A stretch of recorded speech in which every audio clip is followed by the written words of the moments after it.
Hello friends, welcome to Fantasy Good Tamil YouTube channel.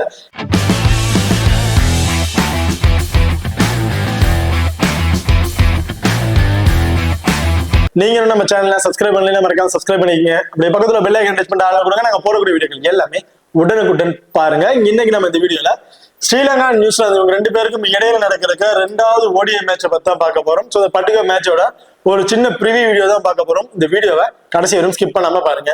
மேட்சை பொறுத்த வரைக்கும் 17ஆம் தேதி நவம்பர் நடக்கிறதுக்கு டைமிங் மதியம் 2:30 மணிக்கு இந்த மேட்ச் நடக்கிறதுக்கு. ஸோ வெனுவை பொறுத்த வரைக்கும் பல்லக்கேல் இன்டர்நேஷனல் கிரிக்கெட் ஸ்டேடியம் பல்லக்கேல்ல தான் இந்த மேட்ச் நடக்க இருக்கு.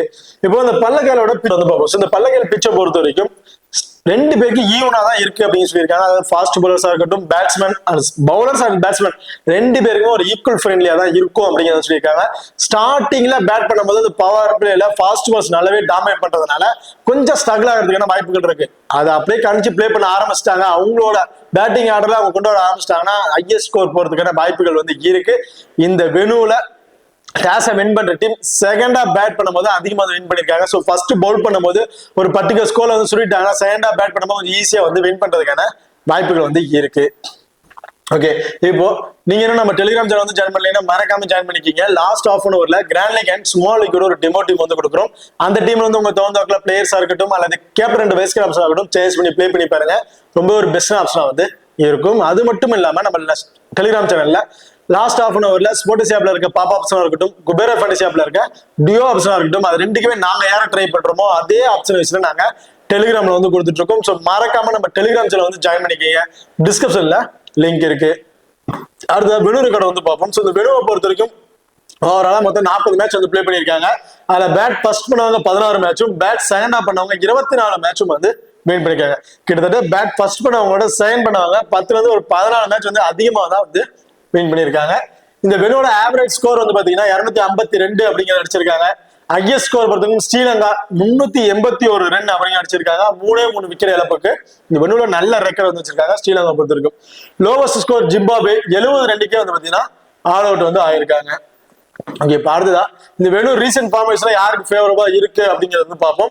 இந்த வெனுவை பொறுத்த வரைக்கும் பேட்டிங் பிச் பேட்டிங்கு நல்ல ஃப்ரெண்ட்லியா இருக்கும். அதுக்கு அடுத்தது ஃபாஸ்ட் பவுலருக்கு நல்லாவே சப்போர்ட்டிங்கா இருக்கும் அப்படிங்கிற மாதிரி சொல்லியிருக்காங்க. இந்த வெனுல லாஸ்ட் 5 ஓடிஐ கணக்கு பார்க்கும்போது 275ங்கிறது ஹையஸ்ட் ஸ்கோர் அடிச்சிருக்காங்க. இதுல ஓவரால 71 விக்கெட் எடுத்திருக்காங்க. அதுல fast bowlers 34 wicket, spinners 37 wicket. Fast பவுலர்ஸோட ஸ்பின்னர்ஸ் ஒரு 3 விக்கெட் அதிகமா எடுத்திருக்காங்க. ரெண்டு பேருமே ஈக்குவல் தான். இந்த இதுல ஃபாஸ்ட் பவுலர் இருக்கட்டும், ஸ்பின்னர்ஸ் ஆகட்டும், ரெண்டு பேருக்குமே ஈக்குவல் ஃப்ரெண்ட்லியா தான் இருக்கும். இந்த வெனுவை பொறுத்த வரைக்கும் கிட்டத்தட்ட லாஸ்ட் 5 வருஷத்துல பாத்தீங்கன்னா டாஸை வின் பண்ண டீம் ஃபர்ஸ்ட் பாத்தீங்கன்னா பேட்டிங் தான் சூஸ் பண்ணிருக்காங்க. அதுல பேட் ஃபர்ஸ்ட் பண்ண டீம் 38% தான் வின் பண்ணிருக்காங்க. கிட்டத்தட்ட 70% பேட் சைன் பண்ண டீம் தான் அதிகமா வின் பண்ணிருக்காங்க. இந்த வெனுவை பொறுத்த வரைக்கும் பேட்டிங்ல பத்து நிசங்கா 72ங்கிறத ஒரு ஆவரேஜா வச்சிருக்காரு. 5 மேட்ச பிளே பண்ணி. மதுசனங்கா 50ங்கிறத ஒரு ஆவரேஜ் வச்சிருக்காரு. 5 மேட்ச பிளே பண்ணி. அபிஷேக் பெர்னாண்டோ 49ங்கிறத ஒரு ஆவரேஜா வச்சிருக்காரு. 5 மேட்ச பிளே பண்ணி. இந்த வெனுவை பொறுத்த வரைக்கும் பவுலிங்ல யாருக்கு ஃபேவரா இருக்குன்னா Adam Milne. So Adam Milne பாத்தீங்கன்னா ஆவரேஜா 4 விக்கெட் எடுத்திருக்காரு. 2 மேட்ச பிளே பண்ணி. ஸோ மேட்சுக்கு 4 விக்கெட் அப்படிங்கிறத நம்ம ஆவரேஜா வச்சுக்கலாம். ஸோ அந்த அளவுக்கு நல்ல ஃபேவரியா தான் இருந்திருக்கு. அஸ்தோ பெர்னாண்டோ 5 மேட்ச பிளே பண்ணி மேட்சுக்கு 3 விக்கெட் அப்படிங்கிறத பதிவு பண்ணியிருக்காரு. வேந்தர்ஸே 5 மேட்ச பிளே பண்ணி மேட்சுக்கு 2.5. ஸோ இவரும் சரி ஓவராலா ஒரு 3 விக்கெட் அப்படிங்கிறது தான் பதிவு பண்ணியிருக்காரு. அடுத்ததான் ஹெட்வுட் ரெக்கார்டு பார்ப்போம். ஹெட்வுட பொறுத்த வரைக்கும் மொத்தம் 103 மேட்ச் பிளே பண்ணியிருக்காங்க. அதாவது ஓடிஐல ஓவராலா 103 மேட்ச் பிளே பண்ணியிருக்காங்க. அது நியூசிலாந்து 52 மேட்ச் வின் பண்ணியிருக்காங்க. ஸ்ரீலங்கா 48 மேட்ச் வின் பண்ணியிருக்காங்க. இதுல 8 மேட்சுக்கு பெருசா ரிசல்ட் எதுவும் கிடைக்கல. இதுல பாத்தீங்கன்னா நியூசிலாந்து தான் ஒரு 10 மேட்ச் அப்பரேட்ல இருக்கிறாங்க. பெரிய டிஃபரன்ஸே சொல்ல முடியாது. ஒரு 10 மேட்ச் அப்பரேட்ல இருக்காங்க. இப்போ நீங்க நம்ம எக்ஸல் ஆப் இன்ஸ்டால் பண்ணீங்கன்னா மறக்காம இன்ஸ்டால் பண்ணிக்கங்க. டிஸ்கிரிப்ஷன்ல லிங்க் இருக்கு. Invite code FGT. இந்த ஆப்பை பொறுத்த வரைக்கும் ஸ்மால் கார்னர்ஸ்ல ப்ளே பண்ண நினைக்கிறவங்களுக்கு ரொம்ப ரொம்ப பெஸ்ட் ஆப்ஷன் வந்திருக்கும். காரணம் என்னன்னு பாத்தீங்கன்னா மத்த ஆப்பு நம்ம எக்ஸல் ஆப்னு பார்க்கும்போது லோவஸ்ட் என்ட்ரி ஃபீஸ் தான் ரன் ஆகிட்டு இருக்கு. நிறைய மணி டிஃபரன்ஸ் சைஸ்ல வரதுக்கான வாய்ப்புகள் இருக்கு. அது உண்டு. அது மட்டும் இல்லாம லோவஸ்ட் இன்வெஸ்டரா இருக்கட்டும் இல்ல பெரிய மணி வச்சு இன்வெஸ்ட் பண்ண நினைக்கும் அவங்க ரெண்டு பேருக்கும் ஒரே பெஸ்ட் ஆப் அப்படின்னு பாத்தீங்கன்னா நம்ம எக்ஸல் ஆப் நம்ம சொல்லலாம். ரெண்டு பேருக்கும் ஒரு சூட்டபிளான ஆப்பா இருக்கு. அது மட்டும் இல்லாம நம்ம எக்ஸல் ஆப்ல வித்ட்ரா பண்ற மணிக்கு TDS பிடிக்கிறது கிடையாது. டெபாசிட் பண்ற மணிக்கு ஜிஎஸ்டி பிடிக்கிறது கிடையாது. உடனடி விட்ரால் ஆப்ஷன்ஸ்ல வந்து கொடுத்துட்டு இருக்காங்க. அது மட்டும் இல்லாம 24/7 கஸ்டமர் சர்வீஸ் ஆப்ஷனும் வந்து கொடுத்துட்டு இருக்காங்க. ஸோ மறக்காம நம்ம எக்ஸல் ஆப்பை இன்ஸ்டால் பண்ணி ட்ரை பண்ணி பாருங்க. டிஸ்கிரிப்ஷன்ல லிங்க் இருக்கு. Invite code FGT. ஓகே, இப்ப அடுத்ததா 2 டீமோட பாத்துருவோம். பிளேயிங் உள்ள யார் யார் இருக்கா அப்படிங்கிறது பாத்துருவோம். ஸ்ரீலங்காவை பொறுத்த வரைக்கும் 10 நிசாங்க, அஸ்தோ பெர்னாண்டோ 2 பேரும் இன்னிங்ஸ் வந்து ஓபன் பண்ண போறாங்க. Kusal Mendis wicket keeping option, Samarawickrama, Asalanka, Liyanage, Kamindu Mendis, Theekshana, Vandersay, Madushanka and Fernando. So இதுதான் ஸ்ரீலங்காவோட ஒரு பாசிட்டிவ் பிளேயிங் ஆப்ஷனா வந்து இருக்கு. அடுத்த நியூசிலாந்து டீமோட பிளேயிங் பொறுத்த வரைக்கும் டிம் ராபின்சன், வில்லியம் 2 பேரும் இன்னிங்ஸ் ஓபன் பண்ண போறாங்க. ஹென்ரி நிக்கோல்ஸ், சாப்மேன், பிரேஸ்வெல், கென் பிரிப்ஸ், மிச்சல் ஹாய் இவர் தான் வந்து wicket keeping option. Santner, Nathan Smith, Sodhi and Jacob Duffy. So இதுதான் நியூசிலாந்து டீமோட ஒரு பாசிட்டிவ் பிளேயிங் ஆப்ஷன் வந்து இருக்கு. இப்போ 2 டீம் இருக்கக்கூடிய பிளேயர் சைஸ்ல டபுள் ஆப்ஷன் வைஸ் பிளேயர் யார் யாரு, அவங்களுக்கு எந்த மாதிரி ஃபேண்டஸி இன்க்ரீஸ் ஆகும் அப்படிங்கிற ஆப்ஷன்ஸ்ல நம்ம பார்த்துருவோம். இப்போ டாப் 6ல இருக்கக்கூடிய double option players first bowling option வைஸ்ல நம்ம பார்த்துருவோம். அதுக்கப்புறம் நம்ம டபுள் ஆப்ஷன் வைஸ்ல வந்து பார்த்துருவோம். பவுலிங்ல வந்து பாத்தீங்கன்னா அஸ்தோ பெர்னாண்டோ, மதுசனங்கா, வேந்தர்ஸே அண்ட் தீக்ஷனா இந்த 4 மெயின் பவுலர்ஸ் வந்து இருக்கிறாங்க. அடுத்ததான் வந்து பாத்தீங்கன்னா அசலங்கா அண்ட் கமுன் மெண்டிஸ் இவங்க 2 பேரும் பவுல் பண்றதுக்கான வாய்ப்பு இருக்கு. அதாவது 5 பவுலர் அண்ட் 6th பவுலிங் ஆப்ஷன்ல அசலங்கா அல்லது கமுன் மெண்டிஸ் இந்த மாதிரி ஆப்ஷன்ஸ்ல வந்து பவுல் பண்ணிட்டு இருக்காங்க. இதுல லியான் கேவும் வந்து ஒரு பவுலிங் ஆப்ஷன் வந்து இருக்காரு. Right arm fast medium bowling option வந்து இருக்காரு. இதுல in case 3 right arm off break bowler இருக்காங்க. ஸோ அப்படி இருக்க பட்சத்தில் அதிகமா ஆஃப் பிரேக் பவுலர் தேவை இல்லை அப்படின்னு நினைச்சாங்கன்னா கமுன் மெண்டிஸ் ஓவரை கம்மி பண்ணிட்டு அந்த இதுல வந்து லியான் கேக்கு வந்து பவுலிங் ஆப்ஷன் கொடுக்கறதுக்கான வாய்ப்புகள் வந்து இருக்கு. இதுல Fernando most poly 10 over bowl பண்ணிடுவாரு. Theekshana 10 over, Vandersay most poly 10 over, Madushanka so Vandersay அதாவது மதுசனங்கா 2 பேர்ல எனி ஒரு பிளேயர் வந்து பார்த்தீங்கன்னா 10 ஓவர் வந்து பவுல் பண்ணிடுவாங்க. பேலன்ஸ் இருக்க ஓவரை அசலங்கா அல்லது வேந்தர்ஸே அல்லது மதுசங்கா, கமுன் மெண்டிஸ் பவுல் பண்ணாருன்னா கிட்டத்தட்ட ஒரு 4ல இருந்து ஒரு 5 ஓவர் வரைக்கும் பவுல் பண்றதுக்கான வாய்ப்புகள் இருக்கு. இன்கேஸ் 3 ஆஃப் பிரேக் பவுலர் தேவையில்லை அப்படின்னு நினைச்சாங்கன்னா கமுன் மெண்டிஸை ஓபன் பண்ணிட்டு அந்த இடத்துல லியான் கேக்கு ஒரு 5 ஓவர் பவுல் பண்றதுக்கான வாய்ப்புகள் வந்து இருக்கு. சோ இப்ப டபுள் ஆப்ஷன் வைஸ்ல வந்து பாத்துறோம்.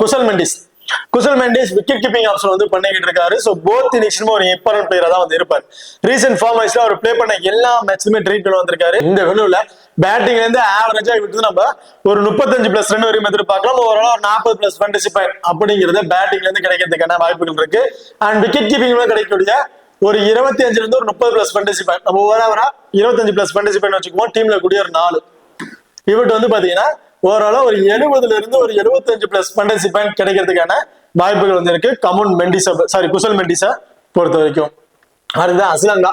சோ அசலங்கா 4 கிட்ட மினிமம் ஒரு 5ல இருந்து ஒரு 6 ஓவர் வரையும் பவுல் பண்றதுக்கான வாய்ப்புகள் இருக்கு. காரணம் right arm off break bowler. Opponent டீம்ல வந்து பாத்தீங்கன்னா டாப் 3 பேருமே லெஃப்ட் ஹேண்டர் பவுலர்ஸ் பேட்ஸ்மேனா வந்திருக்காங்க. அதாவது ஹென்ரி நிக்கோல்ஸ், சாப்மேன், பிரேஸ்வெல் இவங்க 3 பேருமே லெஃப்ட் ஹேண்டரா இருக்கனால தீக்ஷனா அண்ட் அசலங்கா இவங்க 2 பேரும் பவுல் பண்றதுக்கான வாய்ப்புகள் இருக்கு. So Theekshana most poly 10 over வந்து பவுல் பண்ணிடுவாரு. அதுல கொஞ்சம் எக்ஸ்ட்ரா ஒரு அட்வான்டேஜ் அசலங்கா வந்து பாத்தீங்கன்னா கேப்டன்ஷிப் பண்றதுனால அவர் வந்து பவுல் பண்றதுக்கான வாய்ப்புகள் இருக்கு. மினிமம் ஒரு 5ல இருந்து ஒரு 6 ஓவர் பவுல் பண்ணிடுவாரு. அப்படி இருக்க பட்சத்தில் இப்படி நம்ம ஆவரேஜா ஒரு விக்கெட் அப்படிங்கிறத எதிர்பார்க்கலாம். சோ 2 விக்கெட் கிடைக்கிறதுக்கு வாய்ப்புகள் இருக்கு. நம்ம ஒரு விக்கெட் அப்படிங்கிறத எதிர்பார்க்கலாம். சோ ஒரு விக்கெட்னா ஒரு 25+ ஃபேண்டசி பாயிண்ட் டீம்ல கூட 4 சேர்த்து ஒரு 29+ ஃபேண்டசி பாயிண்ட் அவர் பவுலிங்ல இருந்து கிடைக்க வாய்ப்புகள் இருக்கு. பேட்டிங்ல ஓடிஐக்குன்னு நல்ல ஒரு ஆக்டான பிளேயர். சரி ரீசன்ட் ஃபார்ம் மேட்ச்ல ஓடிஐ மேட்ச் ரெக்கார்ட் வந்து பார்க்கும்போது ஆவரேஜா ஒரு 50+ ரன்ங்கிறது ஒரு ஆவரேஜ் ஸ்கோர் வந்து வச்சிட்டு இருக்காரு. நம்ம அந்த அளவுக்கு எதிர்பார்க்கலாம். ஒரு 30+ ரன் ஆவரேஜ் ஸ்கோர் வைக்கிறாரு பாத்தீங்கன்னா ஒரு 6 பவுண்டரிஸ் இருக்குமா ஒரு 35ல இருந்து ஒரு 40+ ஃபேண்டசி பாயிண்ட் கேட்க நம்ம ஒரு ஆவரேஜா ஒரு 35+ ஃபேண்டசி பாயிண்ட் ஓவரால் பாத்தீங்கன்னா ஒரு 65ல இருந்து ஒரு 70+ ஃபேண்டசி பாயிண்ட் கிடைக்கிறதுக்கான வாய்ப்புகள் வந்து இருக்கு அசலங்காவை பொறுத்த வரைக்கும். சோ டாப் ஆர்டர்ல இருக்க டபுள் ஆப்ஷன் பிளேயர்ஸ்ல அசலங்கா, குசல் மெண்டிஸ் இவங்க 2 பேருமே போத் இன்னிங்ஸ்ல ஒரு இம்பார்ட்டன்ட் பிளேயரா வந்து இருப்பாங்க. அதர்வைஸ் வந்து சிங்கிள் பிளேயர்ஸ் வந்து பாத்துருவோம். 10 நிசாங்க, அஸ்தோ பெர்னாண்டோ. சோ 10 நிசாங்க பொறுத்த வரைக்கும் ஃபர்ஸ்ட் பேட் பண்றாரு அப்படின்னா மஸ்ட் ட்ரை ஆப்ஷன் வந்து இருப்பாரு. ரீசன்ட் ஃபார்ம் வைஸ்ல ரொம்பவே ஒஸ்டான பெர்ஃபார்மன்ஸ் தான் பண்ணிட்டு இருக்காரு. இருந்தாலும் இந்த வெனுல நல்ல ஒரு ரெக்கார்ட் வந்து வச்சிட்டு இருக்காரு. இதுல அஸ்தோ பெர்னாண்டோ, 10 நிசாங்க 2 பேருமே ஃபர்ஸ்ட் பேட் பண்ணுவோம் நல்ல ஒரு ஃபேண்டசியில வந்து வச்சிருக்காங்க. இந்த வெனுவிலும் சரி ரீசன்ட் ஃபார்ம் வைஸ்லயும் சரி. இதுல கொஞ்சம் எக்ஸ்ட்ரா அட்வான்டேஜ் அஸ்தோ பெர்னாண்டோக்கு வந்து இருக்கு. நீங்க 10 நிமிஷம் பிக் பண்றீங்களா அஸ்தோ பெர்னாண்டோ, ரெண்டு பேருமே நீங்க 50-50 ஆப்ஷனா கூட நீங்க வந்து ட்ரை பண்ணி பாருங்க. ஒரு 10 டீம் ட்ரை பண்ணீங்க, ஒரு 5 டீம்ல 10 நிமிஷங்க, ஒரு 5 டீம்ல அஸ்தோ பெர்னாண்டோ, இந்த மாதிரி ஆப்ஷன் வேணா ட்ரை பண்ணி பாருங்க. ரெண்டு பேருக்குமே சேம் ஆப்ஷன் தான் இருக்காங்க. ஃபர்ஸ்ட் பேட் பண்ணும்போது நல்ல ஒரு பேட்டிங் ஆர்டர்ல நல்ல ஒரு ரெக்கார்ட் வந்து வச்சிட்டு இருக்காங்க. அதுல அஸ்தோ பெர்னாண்டோ ரீசன்ட் ஃபார்மேஷன்ல நல்ல ஒரு ரெக்கார்ட் வந்து வச்சிருக்காரு. இந்த வெனுவிலையும் சரி ரீசன்ட் ஃபார்மேஷன் சரி நல்ல ஒரு ரெக்கார்ட் வச்சிருக்காரு. எக்ஸ்ட்ரா கிடைக்கூட ஒரு 12+ ஃபேண்டசி பாயிண்ட் கிடைக்கிறதுக்கான வாய்ப்புகள் வந்து இருக்கு. பட் நிஷாங்கா ரீசெண்ட் வயசுல வந்து பாத்தீங்கன்னா பெரிய பர்ஃபார்மன்ஸ் எதுவும் இல்ல, இயர்ல விக்கெட் வந்து இழந்திருக்காரு. பட் இந்த வெனுவுல 75+ ரன்ங்கிறது ஒரு ஆவரேஜ் ஸ்கோரா வந்து வச்சிருக்காரு. அது மட்டும் இல்லாம டபுள் செஞ்சுரி வந்து அடிச்சிருக்காரு இந்த வெனுவுல. அப்படி இருக்கும் போது 75% 11 தான் இப்ப வந்து கொடுத்து பார்ப்பாங்க. பேலன்ஸ் இருக்க 25% தான் அஸ்தோ பெர்னாண்டோக்கு வந்து இந்த மேட்ச் வந்து இம்பார்ட்டன் கொடுத்து பார்ப்பாங்க. நீங்களும் சரி 10 இம்பார்ட்டன் தாராளமா வந்து இம்பார்ட்டன் வந்து கொடுத்து பாருங்க ஃபர்ஸ்ட் பேட் பண்றதா இருந்தா. அடுத்த சமர விக்ரமா. சமர விக்ரமா பொறுத்த வரைக்கும் செகண்டா பேட் பண்ணும்போது ஒரு ஆப்ஷன்ஸ் வந்து ட்ரை பண்ணி பாருங்க. ரீசன்ட் ஃபார்ம் வைஸ் பெருசா சொல்லிக்கிற மாதிரி இல்ல. வேற எக்ஸ்ட்ரா அட்வான்டேஜ் பாத்தீங்கன்னா கேட்ச் கிடைக்கக்கூடிய ஒரு 10, அதாவது 8+ ஃபேண்டசி பாயிண்ட், டீம்ல கூட 4 ஒரு 12+ ஃபேண்டசி பாயிண்ட் இந்த மாதிரி வந்து எதிர்பார்க்கலாம். அண்ட் பேட்டிங் வந்து ஆவரேஜா ஒரு 30+ ரன் வரையும் அடிக்கிறதுக்கான வாய்ப்புகள் இருக்கு. இது ட்ரீம் டீம்ல வரதுக்கான வாய்ப்புகள் இருக்குமாங்கிறது பெரிய கொஸ்டின் மார்க் தான். சமர விக்ரமா செகண்டா பேட் பண்ணுவோம் ஒரு ஆப்ஷன்ஸ்ல நீங்க ட்ரை பண்ணி பாருங்க. லியான் கே போத் இன்னிங்ஸ்லுமே ஒரு டிஃபரன்ஸ் பிக்கா ட்ரை பண்றேன் அப்படிங்கிறத அவர் வந்து ட்ரை பண்ணி பாருங்க. இன்கேஸ் 5 பவுலர்ஸ் நம்ம கணக்கு வச்சுக்கலாம். 6th பவுலிங் ஆப்ஷன்ல கமுன் மெண்டிஸா அல்லது லியான் கேவை ட்ரை பண்ணி பார்க்கும்போது 2 ஆஃப் பிரேக் பவுலர் இருக்கிறதுனால லியான் கேக்கு தான் ஒரு எப்பரை வந்து கொடுத்து பார்ப்பாங்க. ரொம்ப ஒரு லோ பர்சனல் இருக்கிற ஒரு பிளேயரா வந்திருக்காரு. Right arm fast medium bowl பண்ணக்கூடிய ஒரு பவுலர். எனக்கு தெரிஞ்சதுக்கு ஒரு 3ல இருந்து ஒரு 4 ஓவர் வரையும் பவுல் பண்றதுக்கான வாய்ப்புகள் இருக்கலாம். இன்கேஸ் ஒரு விக்கெட் எடுத்துட்டாருனாலும் ஒரு 25, பேட்டிங்ல வந்து ஒரு 25+ ரன் அடிச்சாலும் ஒரு 30+ ஃபேண்டசி பாயிண்ட், டீம்ல கூட 4ங்கும் போது ஓவராலா ஒரு 60+ ஃபேண்டசி பாயிண்ட் கிடைக்கிறதுக்கான வாய்ப்புகள் இருக்கு. ரொம்ப ரொம்ப லோ பர்சன்ல இருக்காரு. பட் டிஃபரன்ஸ் பிக்கா ட்ரை பண்ணா தாராளமா இவர் வந்து நீங்க ட்ரை பண்ணி பார்க்கலாம். இதுல கமுன் மெண்டிஸ் பவுல் பண்ணுவாராங்கிறது ஒரு கொஸ்டின் மார்க்கா தான் இருக்கு. பட் ஓடிஐல நல்ல ஒரு பர்ஃபார்மன்ஸ் வந்து பண்ணிட்டு இருக்காரு. ஆவரேஜா ஒரு 30+ ரன்ங்கிறத இவர்கிட்ட நம்ம எதிர்பார்க்கலாம். இன்கேஸ் இவர் பவுல் பண்ணாரு அப்படின்னா இனி சேஞ்சஸ் இருக்கு, இதுல ஒரு பவுல் பண்ற மாதிரி ஆப்ஷன்ஸ் இருக்கு அப்படின்னா கண்டிப்பா வந்து ட்ரை பண்ணி பாருங்க. மோஸ்ட் பப்ளி பவுல் பண்ணுவாராங்க கொஸ்டின் மார்க்கா தான் இருக்கு இந்த மேட்ச். மினிமம் ஒரு 2ல இருந்து ஒரு 3 ஓவர் இந்த மாதிரி வேணா பவுல் பண்ணலாம். அதுல விக்கெட் கிடைக்குமாங்கிறது பெரிய கொஸ்டினா இருக்கு. சோ அப்படி இருக்கிறதுல 50-50 ஆப்ஷனா வேணா நீங்க ட்ரை பண்ணி பாருங்க. தீக்ஷனா போத் இன்னிங்ஸ்லயுமே இம்பார்ட்டன்ட் பிளேயர். ரீசன்ட் ஃபார்ம் வைஸா இருக்கட்டும் விக்கெட் டேக்கிங் ஆப்ஷன் கண்டிப்பா உள்ள ஒரு பிளேயர் பாத்தீங்கன்னா தீக்ஷனா வந்திருக்காரு. மேட்சுக்கு மேட்ச் 2 விக்கெட் அப்படிங்கிறத பதிவு பண்ணிடுறாரு. அது மட்டும் இல்லாம பேட்டிங் ஆர்டர்ல வந்தாலும் ஆவரேஜா ஒரு 25+ ஃபேண்டசி பாயிண்ட் அப்படிங்கிறத தீக்ஷனாட்டு நம்ம எதிர்பார்க்கலாம். So right arm off break bowler top ஆர்டர்ல நியூசிலாந்துல 3 லெஃப்ட் ஹேண்டர் வந்து இருக்கிறனால டாப் ஆர்டர்லயே பவுல் பண்றதுக்கான வாய்ப்புகள் இருக்கு. தீக்ஷனா கண்டிப்பா இந்த மேட்ச் போத் இன்னிங்ஸ்ல ட்ரை பண்ணி பாருங்க. 2 விக்கெட் அதிகபட்சம் 3 விக்கெட் வரையும் எடுக்கிறதுக்கான வாய்ப்புகள் வந்து இருக்கு. 3 விக்கெட் அப்படின்னு வச்சுட்டாலும் ஒரு 60-75+ ஃபேண்டசி நம்ம அவ்வளவு பேர் பார்க்கணும். 2 விக்கெட் எடுக்கிறான்னு வச்சுட்டாலும் ஒரு 50+ ஃபேண்டசி பாயிண்ட். பேட்டிங்ல வந்து ஆவரேஜா ஒரு 15+ ரன் அடிச்சாலும் ஒரு 20+ ஃபேண்டசி பாயிண்ட். டீம்ல இருக்கக்கூடிய ஒரு 4 ஓவராலா ஒரு 75ல இருந்து ஒரு 80+ ஃபேண்டசி பாயிண்ட் கிடைக்கிறதுக்கான வாய்ப்புகள் வந்து இருக்கு தீக்ஷனா. தீக்ஷனா போத் இன்னிங்ஸ்லயும் ஒரு எப்பரன் பிளேயரா வந்து இருப்பாரு. இந்த மேட்ச் வந்து சேஞ்சஸ் பண்ற வாய்ப்புகள் இருந்தா இந்த இடத்துல வந்து பாத்தீங்கன்னா வெள்ளல்கே வந்து பிளே பண்றதுக்கான வாய்ப்பு இருக்கு. துணித் வெள்ளல்கே வந்து பவுல் பண்றதுக்கான வாய்ப்புகள் இருக்கலாம். காரணம் என்னன்னு பாத்தீங்கன்னா இந்த வெடுவுல மேட்சுக்கு 3 விக்கெட் அப்படிங்கிற மாதிரி பதிவு பண்ணியிருக்காரு துணித் வெள்ளல்கே. சோ அப்படி இருக்க பட்சத்துல வேந்தர்ஸ் மோஸ்ட் பவுலி ஒபேட் பண்ணிட்டு வெள்ளல்கே கொண்டு வரலாம். சோ 2 பேர்ல யாரை கொண்டு வந்தாலும் அவங்களுக்கு வந்து ஒரு செகண்டா பவுல் பண்ணும்போது ஒரு இப்பரை வந்து கொடுத்து பாருங்க. சோ வேந்தர்ஸ் செகண்டா பவுல் பண்றாருன்னா இவர்கிட்ட நம்ம ஒரு 2 விக்கெட் அப்படின்னு எதிர்பார்க்கலாம். ஃபர்ஸ்ட் பவுல் பண்றாருன்னா 1, அதிகபட்சம் 2. சோ இந்த மாதிரி ஆப்ஷன்ஸ் எல்லாம் இவர்கிட்ட நம்ம எதிர்பார்க்க முடியும். மதுசனங்க அண்ட் பெர்னாண்டோ 2 பேருமே ரொம்ப ரொம்ப இம்பார்ட்டன்ட் பிளேயர். போத் இன்னிங்ஸ்மே இம்பார்ட்டன்ட் தாராளமா கொடுத்து பாருங்க.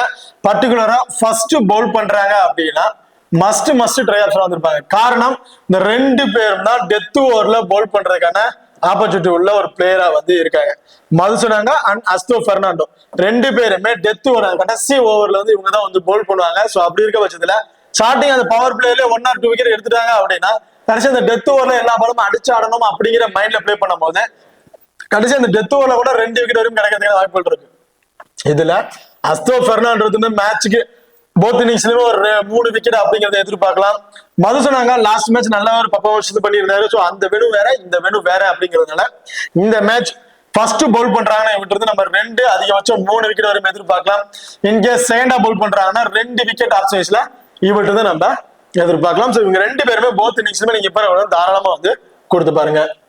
இப்போ ஸ்ரீலங்கா டீமை பொறுத்த வரைக்கும் போத் இன்னிங்ஸ்லுமே இம்பார்ட்டன்ட் பிளேயர் அப்படின்னு பாத்தீங்கன்னா அசலங்கா 1, குசல் மெண்டிஸ் 2, தீக்ஷனா 3, அடுத்ததா பெர்னாண்டோ 4. அதாவது மதுசலங்கா அண்ட் பெர்னாண்டோ 2 பேர்ல எனி ஒரு பிளேயரை போத் இன்னிங்ஸ்லுமே ட்ரை பண்ணி பாருங்க. அதர் பிளேயர்ஸ் வந்து பாத்தீங்கன்னா நீங்க மதுசலங்கா போத் இன்னிங்ஸ்லுமே ட்ரை பண்ணீங்கன்னா அஸ்தோ பெர்னாண்டோ ஃபர்ஸ்ட் பவுல் பண்ணும்போது ஒரு இம்பார்ட்டன்ட் பிளேயர், அஸ்தோ பெர்னாண்டோவை நீங்க போத் இன்னிங்ஸ்ல ஒரு இம்பார்ட்டன்ட் கொடுத்து பாத்தீங்கன்னா மதுசலங்கா ஃபர்ஸ்ட் பவுல் பண்ணும்போது ஒரு இம்பார்ட்டன்ட் பிளேயரா வந்து இருப்பாரு. அதர்வைஸ் வேந்தர்ஸ் செகண்டா பவுல் பண்ணும்போது ஒரு ஆப்ஷன்ஸ்ல வந்து நீங்க ட்ரை பண்ணி பாருங்க. பது நிசாங்க வந்து பாத்தீங்கன்னா இந்த வெனுல நல்ல ஒரு ரெக்கார்ட் வச்சிருக்காரு, டபுள் செஞ்சுரி அடிச்சிருக்காரு. ரீசன்ட் ஃபார்ம் வைஸ் தான் கொஞ்சம் போரா இருக்கு. பட் இந்த மேட்ச் ஃபர்ஸ்ட் பேட் பண்ணும்போது ஒரு ஆப்ஷன்ஸ்ல நீங்க அவர் வந்து ட்ரை பண்ணி பாருங்க. பெர்னாண்டோ இவரும் சரி ஃபர்ஸ்ட் பேட் பண்ணும்போது ஒரு ஆப்ஷன்ஸ்ல நீங்க ட்ரை பண்ணி பாருங்க. சமர விக்ரமா செகண்டா பவுல் பேட் பண்ணாங்க அப்படின்னா இவருக்கு வந்து நீங்க ஆப்ஷன்ஸ்ல டீம்ல வந்து ட்ரை பண்ணி பார்க்கலாம். அப்படி இல்ல இவர் பேட் பண்றாங்க இந்த இடத்துல வந்து நீங்க கமோன் மெண்டிஸை வந்து நீங்க ஒரு ஆப்ஷன்ஸ்ல வந்து ட்ரை பண்ணி பார்க்கலாம். இதுல போத் இன்னிங்ஸ்மே டிஃபரன்ஸ் பிளேயரா ஒரு பிளேயரை ட்ரை பண்றீங்கன்னா லியான் கே வந்து ட்ரை பண்ணி பாருங்க. மினிமம் 4 இருந்து ஒரு 5 ஓவர் வரையும் பவுல் பண்றதுக்கான வாய்ப்புகள் இருக்கலாம். அவர் பவுல் பண்ணாருன்னா மஸ்ட் ட்ரை ஆப்ஷன்ல வந்து இருப்பாரு. அடுத்ததான் நியூசிலாந்து டீமோட பிளேயர் சைஸ்ல யார் யாருக்கு என்னென்ன இம்பார்ட்டன்ட் கொடுக்கலாம் அப்படிங்கிறது பார்ப்போம். டிம் ராபின்சன், வில்லியன் 2 பேரும் சேம் ஆப்ஷன்ஸ் தான். 2 பேருமே ஸ்பின்னர்ஸ் கொஞ்சம் வீக்கா வந்து இருக்காங்க. சோ அப்படி இருக்கும்போது செகண்டா பவுல் பண்ணுவாங்க டாப் ஆர்டர்ல ஸ்பின்னர்ஸ்க்கு வந்து ஆப்ஷன்ஸ்ல கொடுத்துறாங்க. அதுவும் நல்ல குவாலிட்டியான பவுலர் தீக்ஷனா வந்து இருக்காரு. அப்படி இருக்கும்போது தீக்ஷனாட்ட கொஞ்சம் விக்கெட் இழக்கிறதுக்கான வாய்ப்புகள் வந்து இருக்கு. இன்கேஸ் தீக்ஷனாட்ட விக்கெட் இழக்கலாம் அப்படின்னு பாத்தீங்கன்னா துனித் வெள்ளருக்கு பிளே பண்ணாருன்னா அவர் வந்து இருக்காரு, அந்த பேந்தர்ஸ் இருக்காரு. சோ இப்போ இருக்க விஷயத்துல இவங்க வந்து விக்கெட் இழக்கிறதுக்கு வாய்ப்பு இருக்கு. இதுல 2 பேர்ட்ட ஒரு எக்ஸ்ட்ரா அட்வான்டேஜ் உள்ள ஒரு பிளேயர் அப்படின்னு பாத்தீங்கன்னா வில்லியன் வந்து நான் சொல்லுவேன். ஓடிஐக்கு நல்ல ஒரு ஆப்டான ஒரு பிளேயர். இந்த மேட்ச் வில்லியன் கிட்ட நம்ம ஒரு ஆவரேஜா ஒரு 50+ ரன் வரையும் எதிர்பார்க்கலாம். அண்ட் எக்ஸ்ட்ரா கிடைக்கக்கூடிய ஃபேண்டசி பாயிண்ட் இந்த கேச்சஸ் மூலமே கிடைக்கக்கூடிய ஒரு 16ல இருந்து ஒரு 20+ ஃபேண்டசி பாயிண்ட் கிடைக்கிறதுக்கான வாய்ப்புகள் வந்து இருக்கு. அதனால வில்லியன் ஃபர்ஸ்ட் பேட் பண்றாங்க அப்படின்னா மஸ்ட் ட்ரை ஆப்ஷனா வந்து இருப்பாரு. நீங்க ராபின்சனா வில்லியன் கம்பேர் பண்ணும்போது வில்லியனுக்கு வந்து நீங்க ஒரு இம்பார்ட்டன்ட் வந்து கொடுத்து பாருங்க. ராபின்சனா ஒரு 50-50 ஆப்ஷனா ட்ரை பண்ணாலும் தாராளமா வந்து நீங்க ட்ரை பண்ணி பார்க்கலாம். அடுத்ததா ஹென்ரி நிக்கோல்ஸ். ஹென்ரி நிக்கோல்ஸ் ரொம்பவே ரீசன்ட் ஃபார்ம் வைஸ் நல்ல ஃபார்ம்ல தான் இருக்காரு. பட் லாஸ்ட் மேட்ச் ரொம்ப ஒரு போரான விக்கெட் தான் வந்திருக்காரு. காரணம் என்ன பார்த்தீங்கன்னா 3 லெஃப்ட் ஹேண்டர்ஸ் இருக்கும்போது டாப் ஆர்டர்ல பவுல் பண்ணக்கூடிய தீக்ஷனா ஒரு ஆஃப் பிரேக் பவுலர், அஸ்லங்கா ஒரு off break bowler, Kamindu Mendis ஒரு ஐட்டம் ஆஃப் பிரேக் பவுலர், இந்த மாதிரி 3 ஆஃப் பிரேக் பவுலர் இருக்காங்க ஸ்ரீலங்கா பொறுத்த வரைக்கும். ஸோ அப்படி இருக்கும் போது இவங்க 3 பேருமே ரொம்பவே கொஞ்சம் ஏரியா விக்கெட் இழக்கிறதுக்கான வாய்ப்பு இருக்கு. 2 பேர் நிக்கோல்ஸ் அண்ட் சாம்ப்மேன் 2 பேர்ல எனி ஒரு பிளேயர் நீங்க பிக் பண்ணு வச்சீங்கன்னா சாம்ப்மேன் ஃபர்ஸ்ட் பேட் பண்றாங்க அப்படின்னா இவருக்கு வந்து ஒரு ஆப்ஷன்ஸ் ட்ரை பண்ணி பாருங்க. நிக்கோல்ஸை கம்பேர் பண்ணும்போது சாம்ப்மேனுக்கு ஃபேண்டசி வேல்யூ நல்லாவே இன்க்ரீஸ் ஆகிறதுக்கான வாய்ப்புகள் இருக்கு. அந்த கேச்சஸ் மூலமாக ஃபேண்டசி பாயிண்ட்டும் அவருக்கு இன்க்ரீஸ் ஆகிறதுக்கான வாய்ப்புகள் இருக்கு. ஸோ அப்படி இருக்கும்போது ஹென்ரி நிக்கோல்ஸ் ஒரு 30+ ரன் அடிக்கிறான் அப்படின்னு பார்த்தீங்கன்னா சாப்மேன் சேம் ஒரு 25-30+ ரன் அடிக்க வாய்ப்பு இருக்கு. அதுல சாப்மேன் வந்து பாத்தீங்கன்னா ஒரு எக்ஸ்ட்ரா ஒரு 16+ ஃபேண்டசி பாயிண்ட் கிடைக்கிறதுனால சாப்மேனுக்கு நீங்க ஒரு ஆப்ஷன்ஸ்ல ட்ரை பண்ணாலும் தாராளமா வந்து ட்ரை பண்ணி பார்க்கலாம்.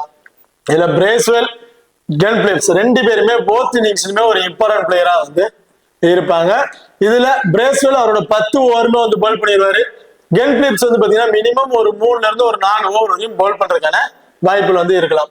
பிரேஸ்வெல் பேட்டிங் டாப் ஆர்டர்ல பேட்டிங் வந்துடுறாரு. டபுள் ஓவர் பிக்ல வந்திருக்காரு. 2 பிளேயருமே டாப் 6ல பேட்டிங் ஆர்டர் வந்ததுனால பிரேஸ்வெல்ட் வந்து நம்ம ஆவரேஜா ஒரு 40+ ரன் அப்படிங்கிறது பேட்டிங்ல இருந்து எதிர்பார்க்கலாம். அண்ட் 10 ஓவருமே பவுல் பண்றதுனால இவர்கிட்ட இருந்து நம்ம போத் இன்னிங்ஸ்லுமே 2 விக்கெட் அப்படிங்கிறத எதிர்பார்க்கலாம். ஸோ 50+ ரன்னுங்கும் போது ஓரளவு 90ல இருந்து ஒரு 95+ ரன் வரையும் ஃபேண்டசி பாயிண்ட் வரையும் கிடைக்கிறதுக்கான வாய்ப்புகள் வந்து இருக்கு.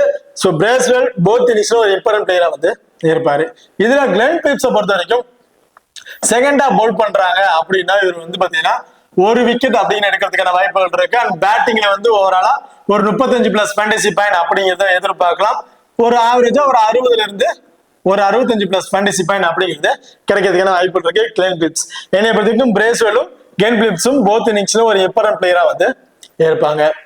அதர்வைஸ் மிச்சல் ஹெய் ரொம்ப டிஃபரன்சிபிக்கா நான் ட்ரை பண்றேன் அப்படின்னா இவருக்கு வந்து இப்போ வந்து கொடுத்து பாருங்க. செகண்டா பவுல் பண்றாங்க அப்படின்னா இவருக்கு வந்து ஒரு ஆப்ஷன்ஸ்ல ட்ரை பண்ணி பாருங்க. அதாவது ஃபர்ஸ்ட் பேட் பண்றாங்க அப்படின்னா மிச்சல் ஹேக்கு நீங்க ஒரு ஆப்ஷன்ஸ் வந்து ட்ரை பண்ணி பாருங்க, கீழ் பண்ணி பாருங்க. அதுவும் ஃபர்ஸ்ட் பேட் பண்ற மாதிரி இருந்தா. சோ இந்த இடத்துல கொஞ்சம் பிரிண்டிங் மிஸ்டேக், எடிட்டிங் மிஸ்டேக் வந்துச்சு. சோ இதுல தான் மிச்சல் ஸ்டானர். சோ மிச்சல் ஸ்டானரை பொறுத்த வரைக்கும் slower left arm orthodox bowler, பர்டிகுலரா செகண்டா பவுல் பண்றாரு அப்படிங்கும் போது இவர்கிட்ட தாராளமா 3 விக்கெட் அப்படிங்கிறத எதிர்பார்க்கலாம். இருந்தாலும் பேட்டிங் ஆர்டர்ல இவர் வந்து பேட்டிங் வந்து கொஞ்சம் பர்ஃபார்மன்ஸ் பண்றதுனால போத் இன்னிங்ஸ்ல ஒரு எப்பாரம் பிளேயரா வந்திருப்பாரு. மிச்சல் ஸ்டானரை பொறுத்த வரைக்கும் பேட்டிங்ல வந்தாலும் ஆவரேஜா ஒரு 20ல இருந்து ஒரு 25+ ரன் வரையும் அவர் வந்து எதிர்பார்க்கலாம். பவுல் பண்ணும்போது போத் இன்னிங்ஸுமே 1 அல்லது அதிகபட்சமா 2 விக்கெட், பர்டிகுலரா செகண்டா பவுல் பண்ணும்போது 3 விக்கெட் வரையும் கிடைக்கிறதுக்கான வாய்ப்புகள் வந்து இருக்கு மிச்சல் ஸ்டானரை பொறுத்த வரைக்கும். சோ மிச்சல் ஸ்டானர் போத் இன்னிங்ஸ்ல ஒரு எப்பாரம் பிக்கா வந்து ட்ரை பண்ணி பாருங்க. அடுத்ததான் Nathan Smith. So Nathan Smith right arm off break bowler. So last match bowl பண்ணும்போது பெருசா விக்கெட் எதுவும் கிடைக்கல. இதுல வந்து பாத்தீங்கன்னா நாதன் ஸ்மித் சேம் அவரோட 10 ஓவருமே பவுல் பண்றதுக்கான வாய்ப்புகள் வந்து இருக்கு. அப்படி இருக்கு மேட்ச்ல இந்த வெனு ஃபாஸ்ட் பவுலர்ஸ்க்கு நல்லாவே ஒரு சப்போர்ட்டிங்கா இருக்கனால நாதன் ஸ்மித் ஃபர்ஸ்ட் பவுல் பண்றாருன்னா இவர்கிட்ட இருந்து 2 அதிகபட்சம் 3 விக்கெட்டுங்க எதிர்பார்க்கலாம். செகண்டா பவுல் பண்றாருன்னா 1 அன்எக்ஸ்பெக்டடான 2. சோ இந்த மாதிரி ஆப்ஷன்ஸ் தான் இவர்கிட்ட நம்ம எதிர்பார்க்க முடியும். அடுத்ததான் ஜோதி. ஜோதியை பொறுத்த வரைக்கும் செகண்டா பவுல் பண்ணும்போது இவருக்கு வந்து ஒரு இம்பார்ட் வந்து கொடுத்து பாருங்க. லாஸ்ட் மேட்ச் இங்க கம்பேர் பண்ணி இந்த மேட்ச் டீம் வந்து கிரியேட் பண்ணாதீங்க. லாஸ்ட் மேட்ச் பிளே பண்ண வெனு வேற, இப்ப பிளே பண்ற வெனு வேற. சோ அப்படி இருக்க பட்சத்துல ஜோதியை பொறுத்த வரைக்கும் இந்த மேட்ச் செகண்டா பவுல் பண்றாரு அப்படின்னா இவருக்கு வந்து ஆப்ஷன்ஸ்ல ட்ரை பண்ணி பாருங்க. அதர்வைஸ் இவர் ஒபேட் பண்ணிட்டு வேற பிளேயர் ஆப்ஷன்ஸ் கூட நீங்க ட்ரை பண்ணி பார்க்கலாம். அடுத்ததான் ஜாக்கப் டஃபி. ஃபர்ஸ்ட் பவுல் பண்றாருன்னா மஸ்ட் ட்ரை ஆப்ஷன் வந்து இருப்பாரு. 2 அதிகபட்சம் 3 விக்கெட் வரைக்கும் இவர்கிட்ட தாராளமா வந்து எதிர்பார்க்கலாம். ஃபர்ஸ்ட் பவுல் பண்றாரு மஸ்ட் ட்ரை ஆப்ஷன். செகண்டா பவுல் பண்றாருன்னா நீங்க ஒரு 50-50 ஆப்ஷன் ட்ரை பண்ணாலும் தாராளமா வந்து ட்ரை பண்ணி பாருங்க ஜாக்கப் டஃபியை பொறுத்த வரைக்கும். இப்ப போத் இன்னிங்ஸ்லுமே இம்பார்ட்டன்ட் பிளேயர் அப்படின்னு பாத்தீங்கன்னா மிச்சல் ஸ்டானர் போத் இன்னிங்ஸ்லுமே ஒரு important player, Bracewell and Ken pips இந்த 3 பிளேயருமே போத் இன்னிங்ஸ்ல ஒரு இம்பார்ட்டன்ட் பிளேயரா வந்து ட்ரை பண்ணி பாருங்க. அதர்வைஸ் நாதன் ஸ்மித் ஃபர்ஸ்ட் பவுல் பண்றாரு அப்படின்னா ஒரு இம்பார்ட்டன்ட் பிளேயரா வந்து இருப்பாரு. ஜோதி செகண்டா பவுல் பண்ணும்போது ஒரு ஆப்ஷன் ட்ரை பண்ணி பாருங்க. Jacob Duffy same first Pavul பண்றாரு மஸ்ட் ட்ரை ஆப்ஷன் வந்திருப்பாங்க. நாதன் ஸ்மித்தும் ஜாக்கப் டஃபியும் ஃபர்ஸ்ட் பவுல் பண்ணும்போது மஸ்ட் ட்ரை ஆப்ஷன். இல்ல போத் இன்னிங்ஸ்மே ஸ்டானர், பிரேஸ்வெல் அண்ட் கென்ரிட்ஸ் 3 பேருமே போத் இன்னிங்ஸ்ல ஒரு இம்பார்ட்டன்ட் பிளேயரா வந்திருப்பாங்க. இதுல ஜோதியை மட்டும் செகண்டா பவுல் பண்றதா ஒரு ஆப்ஷன்ஸ்ல ட்ரை பண்ணதும் தாராளமா வந்து நீங்க ட்ரை பண்ணி பாருங்க. அதர்வைஸ் சிங்கிள் ஆப்ஷன்ஸ்ல வில்லியன் ஃபர்ஸ்ட் பவுல் பிளேயரா வந்திருப்பாரு. ஜாக்மேன் சேம் ஃபர்ஸ்ட் ட்ரை பண்ணி பாருங்க. ராபின்சனை நீங்க ஒரு 50-50 ஆப்ஷன் வந்து ட்ரை பண்ண தாராளமா வந்து நீங்க ட்ரை பண்ணி பார்க்கலாம். இதுல ரொம்பவே டிஃபரன்சிபிக்கா ஒரு பிளேயரை ட்ரை பண்ணி நினைச்சீங்கன்னா மிச்சல் ஹேக்கு வந்து ஒரு ஆப்ஷன்ஸ்ல நீங்க ட்ரை பண்ணி பாருங்க. இப்போ நியூசிலாந்து டீமை பொறுத்தவரைக்கும் சுமாலிக்கு கேப்டன்ஷிப் அண்ட் வைஸ் கேப்டன் கொடுக்கணும்னு வச்சீங்கன்னா பேஸ்வெல் சுமாலிக்கு ட்ரை பண்ணுவோம் கேப்டன் வைஸ் கேப்டன் பிளேயரா வந்திருப்பாரு. அண்ட் மிச்சல் ஸ்டானர் வந்து பாத்தீங்கன்னா சுமாலிக்கு ட்ரை பண்ணும்போது கேப்டன் வைஸ் கேப்டன் ஒரு சுத்தமான பிளேயரா வந்து இருப்பாரு. அதர்வைஸ் கிராண்டிக்கு ட்ரை பண்ணும்போது ஃபர்ஸ்ட் பவுல் பண்றாங்கன்னா நாதன் ஸ்மித்துக்கு வந்து ஒரு ரிஸ்கா ஒரு கேப்டன் வைஸ் கேப்டன் கொடுத்து ட்ரை பண்ணி பாருங்க. கென் பிப்ஸ் கூட நீங்க ஒரு கேப்டன் வைஸ் கேப்டன் கொடுத்து ட்ரை பண்ணி பார்க்கலாம் கிராண்ட் லீக்ல நீங்க ட்ரை பண்ணும்போது. அதர்வைஸ் நியூசிலாந்து டீமை பொறுத்த வரைக்கும் அசலங்கா ஒரு கேப்டன் அந்த வைஸ் கேப்டன் ஒரு சூட்டபிள் பிளேயரா இருப்பாரு ஸ்மால் லீக்ல நீங்க ட்ரை பண்ணும்போது. அதர்வைஸ் வந்து பாத்தீங்கன்னா தீக்ஷனாக்கு நீங்க கிராண்டிக்கு ட்ரை பண்ணும்போது ஒரு கேப்டன் வைஸ் கேப்டன் ட்ரை பண்ணி பார்க்கலாம். குசல் மெண்டிஸ் கிராண்டிக்கு ட்ரை பண்ணும்போது ஒரு கேப்டன் வைஸ் கேப்டன் ஆப்ஷன். இதுல மதுசனங்கா அஸ்தோ பெர்னாண்டோ 2 பேர்ல எனி ஒன் பிளேயருக்கு ஃபர்ஸ்ட் பவுல் பண்ணும்போது கேப்டன் வைஸ் ஆப்ஷன் கொடுத்து ட்ரை பண்ணி பாருங்க. கிராண்டிக்கு ட்ரை பண்ணும்போது ரொம்பவே பெஸ்ட் ஆப்ஷன் வந்திருக்கும். So bowling unit double option தவிர்த்து சிங்கிள் ஆப்ஷன் இருக்க யாருக்காச்சும் நீங்க ரிஸ்கா கேப்டன் வைஸ் கேப்டன் கொடுக்கணும்னு வச்சீங்கன்னா இந்த மேட்ச் பதுநிசாக்கு கிராண்டிக்கு ட்ரை பண்ணும்போது ஒரு கேப்டன் வைஸ் ஆப்ஷன் கொடுத்து ட்ரை பண்ணி பாருங்க. ரொம்ப ஒரு பெஸ்ட் ஆப்ஷன் வந்து இருக்கும். ஓகே, இப்போ இந்த வீடியோ வந்து உங்களுக்கு பிடிச்சிருக்கு நம்புறேன். இந்த வீடியோ பிடிச்சிருந்துச்சுன்னா மறக்காம லைக் பண்ணுங்க அண்ட் ஷேர் பண்ணுங்க, சப்ஸ்கிரைப் பண்ணுங்க. இந்த வீடியோ பத்தி கருத்துக்கள் இருந்தா மறக்காம கமெண்ட் பண்ணுங்க. தேங்க்யூ.